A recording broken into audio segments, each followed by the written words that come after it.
Next हमारा question आता है 16 नंबर। हार्डनिंग करते समय लोअर कार्बन स्टील का निम्न क्रांतिक तापमान क्या होता है? 960 degree Celsius, 900 degree Celsius, 723 degree या 560 डिग्री? कौन सा आंसर होगा, जल्दी से बताइए इसका आंसर। तो दोस्तों इसका राइट आंसर हो जाएगा सी, यानी 723 डिग्री सेल्सियस। तो अब थोड़ा ध्यान से सुन लेना, इंपॉर्टेंट टॉपिक है ये आपके लिए और इम्पोर्टेंट क्वेश्चन भी है इस चैप्टर का। 0.2% 0.2% कार्बन वाले इस्पात का जो तापमान होता है वो इस प्रकार होता है। आपको बताऊंगा मैं वक्र बना के, जिससे कि आपके समझ आ जाएगा।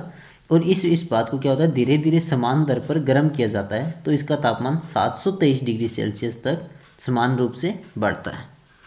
यानी 723 डिग्री सेल्सियस तक क्या होता है, समान रूप से बढ़ता है। और 723 डिग्री सेल्सियस से 825 डिग्री सेल्सियस होता है, उस तक तापमान की जो दर होता है वो कम हो जाती है।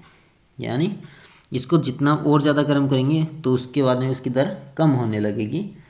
और 825 डिग्री सेल्सियस से ऊपर फिर प्रारंभिक दर से तापमान बढ़ने लगता है। और जिन बिंदुओं पर परिवर्तन होना आरंभ व समाप्त होता है तो वे क्रांतिक बिंदु या क्रांतिक तापमान कहलाते हैं। दोस्तों समझे आगे होगा आपसी को।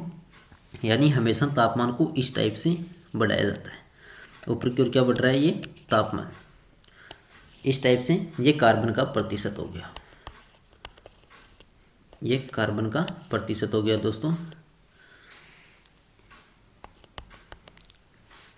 और इस टाइप से ये इफेक्ट है इसके अंदर। अगर हम 723 डिग्री के बीच यानी 723 डिग्री गर्म करेंगे तो इस टाइप से गर्म होगा या एक स्थिर अवस्था में रहेगा। यानी ये तापमान का वक्र है। और इसको हम जैसे जैसे गर्म करते जाएंगे वैसे वैसे इनके अंदर इफेक्ट पैदा होता जाएगा। समझे आगे होगा आपसी को। जैसे मान लो हमने 825 डिग्री कर दिया तो इतना अंतर पैदा हो जाएगा इसमें। नेक्स्ट हमारा क्वेश्चन है दोस्तों 17 नंबर। अब बात आती है high speed steel milling cutter की लगभग हार्डनेस होती है 45 HRC, 75 HRC, 62 या 52? कौन सा आंसर होगा, जल्दी से बताइए। High speed steel milling cutter की लगभग हार्डनेस क्या होती है दोस्तों? तो इसका राइट आंसर हो जाएगा सी, यानी 62 HRC होती है हमेशा। नेक्स्ट हमारा क्वेश्चन है 18 नंबर। अब बताते हैं निम्नलिखित में से शीतलक माध्यम का कौन सा ग्रुप ठंडा करने की दर के क्रम में है, अर्थात धीमे से शीघ्र ठंडा करना। बताइए कौन सा आंसर होगा, तेल, वायु या ब्राइन सॉल्यूशन? वायु तेल या ब्राइन सॉल्यूशन, या ब्राइन सॉल्यूशन तेल वायु, या वायु ब्राइन सॉल्यूशन और तेल? किस टाइप से होगा? यानी शीतलक माध्यम का कौन सा ग्रुप ठंडा करने की दर के क्रम में बताना है आपको। तो दोस्तों इसका राइट आंसर हो जाएगा बी। इसका मतलब सबसे पहले वायु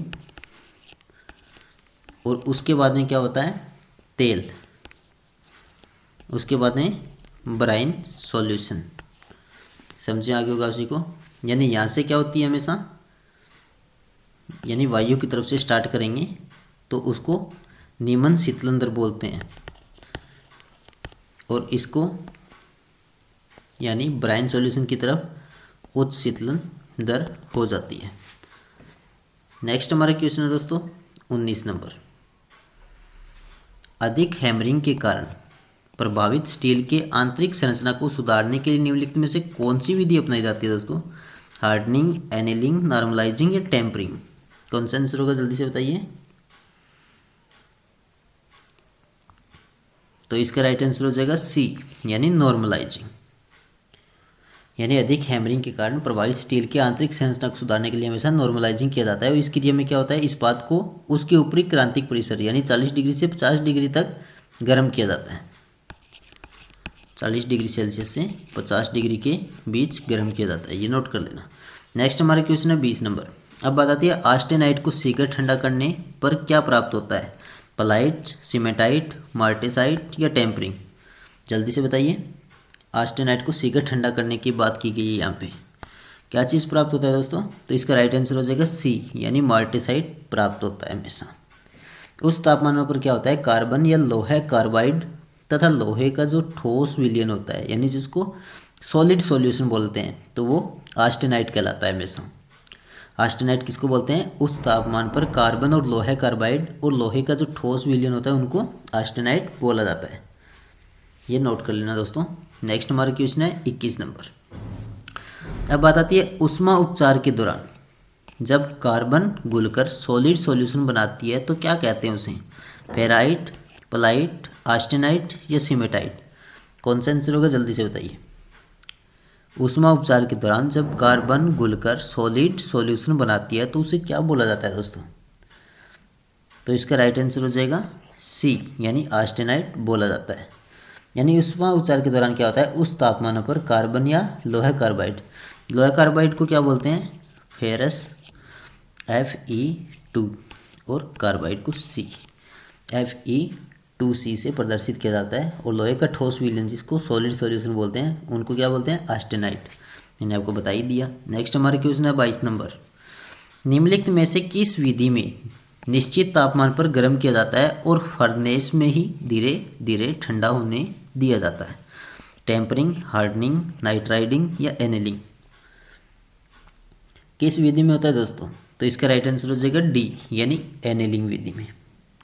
एनेलिंग इस्पात को सॉफ्ट बनाने का ऊष्मा उपचार प्रक्रम होता है या विधि होती है, जिसके अंतर्गत क्या होता है, इस्पात खंड को उसके क्रांतिक तापमान या उसके नीचे तक गर्म करके कुछ समय उसी तापमान पर रोककर धीरे धीरे भट्टी में ठंडा कर लिया जाता है। नेक्स्ट हमारा क्वेश्चन है दोस्तों 23 नंबर। अब बात आती है एनेलिंग का मुख्य उद्देश्य क्या होता है? मशीनन योग्यता में सुधार करना, चुंबकत्व में सुधार करना, हार्डनेस बढ़ाना या चिमड़ापन बढ़ाना? कौन सा आंसर होगा?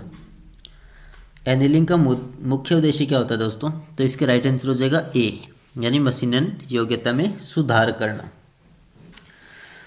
तो एक बात आपको और ध्यान रखनी है, एनेलिंग ऊष्मा उपचार प्रक्रम का मुख्य उद्देश्य होता है। एक तो धातु को मृदु बनाना होता है, एक धातु की जो मशीनन योग्यता होती है उनमें सुधार करना, जो इसमें बता ही दिया। नेक्स्ट हमारा क्वेश्चन है 24 नंबर। निम्नलिखित में से कौन सा सॉलिड कार्बोराइजिंग मटेरियल है? लकड़ी का कोयला, पेट्रोल, अमोनिया या मिट्टी का तेल? जल्दी से बताइए कौन सा सॉलिड कार्बोराइजिंग मटेरियल है। तो दोस्तों इसका राइट आंसर हो जाएगा ए, लकड़ी का कोयला, यानी पैक कार्बोरीकरण। पैक कार्बोरीकरण विधि का एक टाइप है जिसमें कार्बोराइजर के रूप में ठोस कार्बनीय यौगिक का प्रयोग किया जाता है। इस विधि में इस्पात के छोटे अवयव जैसे गियर हो गया, पिन, कैम आदि को धातु बॉक्स यानी मेटल बॉक्स में कार्बोराइजर के साथ बंद करके उसी स्तर पर कार्बनों से संतृप्त किया जाता है। और इस विधि में क्या होता है, प्रयुक्त कार्बोराइजर का जो संगठन होता है वो लकड़ी का कोल यानी चारकोल या लकड़ी का कोयला बोलते हैं जिसको, वो 70% होता है। लकड़ी का कोयला क्या होता है, 70% उपयोग किया जाता है। उसके अलावा सोडियम कार्बोनेट होता है 20 से 30%, 20 से 30% सोडियम कार्बोनेट। उसके अलावा कार्बोनेट होता है सीधा, यानी कैल्शियम और जिसके साथ में मिला हुआ होता है, यानी कैल्शियम कार्बोनेट कितना होता है, 2.5 से 3% होता है इसमें, यानी इन सभी का मिश्रण कितना हो गया, 100%। समझे आगे होगा आप सभी को। नेक्स्ट हमारा क्वेश्चन है 25 नंबर। अब बात आती है हाई स्पीड स्टील के टूल की हार्डनिंग करने के लिए निम्नलिखित में से कौन सा क्विचिंग माध्यम प्रयोग में लाया जाता है? पानी, ब्राइन, तेल या सोडा पानी? जल्दी से बताइए। हाई स्पीड स्टील के टूल की हार्डनिंग करने के लिए निम्नलिखित में से कौन सा क्विचिंग माध्यम प्रयोग में लाया जाता है? तो दोस्तों इसका राइट आंसर हो जाएगा सी, यानी तेल। नेक्स्ट हमारा क्वेश्चन है 26 नंबर। इसका आंसर बताइए क्या होगा। हाई स्पीड स्टील के टूल के लिए हार्डनिंग तापमान क्या होता है? 1250, 950, 850 या 750 डिग्री सेल्सियस? तो दोस्तों इसका राइट आंसर हो जाएगा ए, 1250 डिग्री सेल्सियस। ये आपको ध्यान रखना है। नेक्स्ट हमारा क्वेश्चन है 27 नंबर। अब बताते हैं हार्ड क्यू स्टील के कंपोनेंट की टेपरिंग करने का निम्नलिखित में से कौन सा कारण है? चिमड़ापन बढ़ाना, तन्यता बढ़ाना जिसको डक्टिलिटी बोलते हैं, या हार्डनेस घटाना, यानी हार्डनेस बढ़ाना या हार्डनेस घटाना। कौन सा आंसर होगा? जल्दी से बताइए। तो दोस्तों इसका राइट आंसर हो जाएगा ए, यानी चिमड़ापन को बढ़ाना।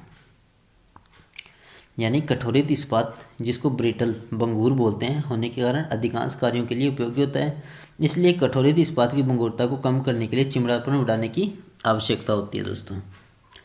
नेक्स्ट हमारा क्वेश्चन है 28 नंबर।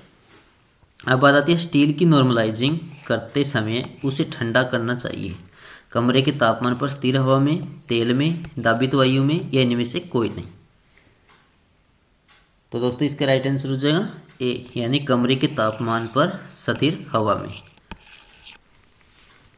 यानी नॉर्मलाइजिंग ऊष्मा उपचार प्रक्रम होता है। इसका उपयोग सामान्यतः निम्न व मध्यम कार्बन इस्पात व मिश्र जो धातुएं होती है उनके इस्पात के रेशों को सुधारने या आंतरिक प्रतिबलों को कम करने या कुछ भौतिक गुणों को परिवर्तन करने के लिए किया जाता है। समझे आगे होगा उसी को।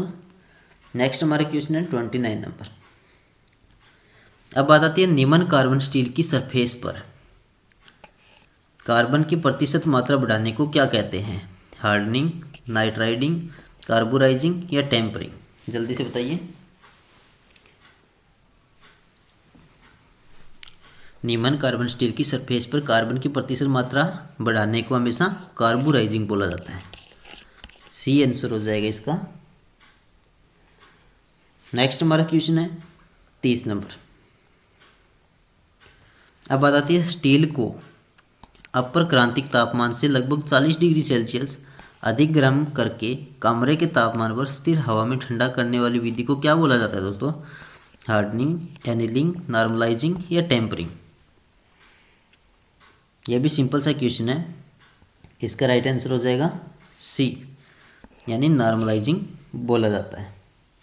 नॉर्मलाइजिंग के अंतर्गत क्या होता है? इस्पात को ऊपरी क्रांतिक तापमान परिसर यानी 40 डिग्री से 50 डिग्री 40 से 50 डिग्री सेल्सियस अधिक तापमान पर गर्म करके इस तापमान पर निर्धारित समय के लिए रोककर कमरे के तापमान पर स्थिर वायु में ठंडा किया जाता है दोस्तों। नेक्स्ट हमारा क्वेश्चन है 31 नंबर। निम्नलिखित में से कौन सी विधि कंपोनेंट पर पपड़ी यानी स्केल मुक्त सतह बनाती है? ज्वाला कठोरण जिसको फ्लेम हार्ड बोलते हैं, या केस हार्डनिंग, या नाइट राइडिंग, या इंडक्शन हार्डनिंग। कौन सा आंसर होगा? ये भी फेमस क्वेश्चन है, मोस्ट इंपॉर्टेंट है। तो दोस्तों इसका राइट आंसर हो जाएगा डी, यानी इंडक्शन हार्डनिंग होती है। यानी इंडक्शन हार्डनिंग द्वारा तैयार सतह पर पपड़ी दोष उत्पन्न नहीं होता है हमेशा।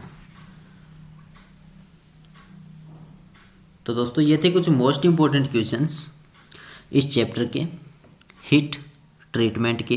अगर आप सभी को यह क्लास अच्छी लगी हो तो प्लीज़ इसको ज़्यादा से ज़्यादा लाइक कीजिए, जिससे कि हमारा हौसला बढ़े, हम आपके लिए बेहतरीन क्लासेस लेके आएँ आगे आने वाले समय में।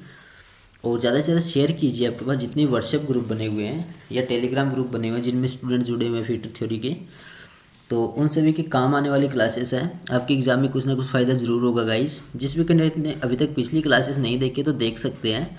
इसी वीडियो के डिस्क्रिप्शन में प्लेलिस्ट का लिंक दिया गया है, उसमें से आप सभी जितने भी मैंने आज तक चैप्टर कराए हैं उन सभी को कवर कर लीजिए, आपको ज़रूर फ़ायदा मिलेगा। आप सभी का प्यार इसी प्रकार से बना रहे Ajju education live YouTube channel के साथ। जो नया कैंडिडेट है वो चैनल को जरूर सब्सक्राइब करना, जिससे आने वाली वीडियो के बारे में आप सभी को सबसे पहले पता चल सके और आप देख पाओ उनको, यानी आप हमसे जुड़े रहो। और टेलीग्राम ग्रुप और व्हाट्सएप ग्रुप दोनों ज्वाइन कर लीजिए, डिस्क्रिप्शन बॉक्स में लिंक दिए गए हैं।